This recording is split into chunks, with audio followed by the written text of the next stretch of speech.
Complaint చేయడం జరిగింది డీజీపీకి. ఇవాళ ఈ రాధాకిషన్ రావు అనే రాక్షసుడు ప్రభుత్వ బీఆర్ఎస్ ప్రభుత్వ అండతోటి రెచ్చిపోయి ఫేక్ కేసులు, మనీ ఎక్స్టార్షన్. అంటే నాకు ఒక ఎక్స్పీరియన్స్, నేను శివాజీ స్టాచ్యూ ఇష్యూ అయినప్పుడు నేను కేసీఆర్ గారు గజ్వెల్కి పోవడం జరిగింది. వాళ్ళ ప్రాతినిధ్యం వహించిన కేసీఆర్ గజ్వెల్కి హిందూ సోదరులపై దాడులు జరిగి దెబ్బలు తాకితే పరామర్శించడానికి వెళ్ళి రాగానే కేసులు పెట్టారు. నాకు అప్పుడున్న కమిషనర్ శ్వేత గారు.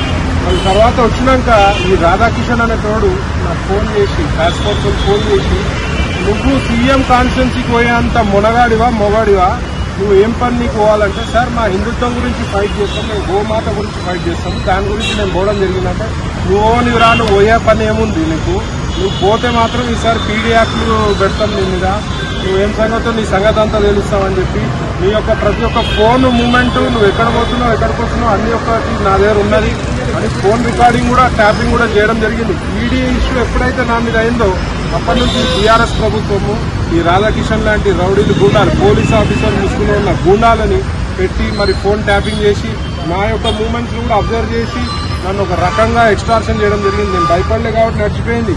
ఇవాళ అప్పుడు పెట్టినాక నేను వినలేదు, నేను నా హిందుత్వం గురించి పోరాడతానని చెప్పినాక కావాల్సుకొని మళ్ళీ ఆడ అమ్మవారి టెంపుల్ దగ్గర నా మీద అక్రమ ఆయుధాల కేసులు పెట్టడం జరిగింది. ఫేక్ కేసు, నా దగ్గర ఆయుధాలకి సంబంధించి మా గన్మెన్ల దగ్గర వెపన్ లైసెన్స్లు అన్నీ ఉన్నాయని చూపించినా కూడా ఫేక్ కేసు చేయడం జరిగింది. దాని మీద కూడా నేను మీడియాకి ముఖంగా నేను కొన్ని చెప్పడం జరిగింది.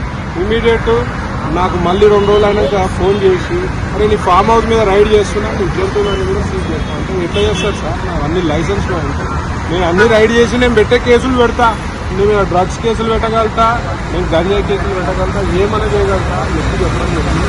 దాని మీద ఇవాళ రాధాకిషన్ రావు వల్ల ఎన్నో జీవితాలు నాశనం అయిపోయింది. నా లెక్క ముందుకు వచ్చి ఎవరు చెప్పలేదు. ఇవాళ డీజీపీ గారు కంప్లైంట్ చేయడం జరిగింది.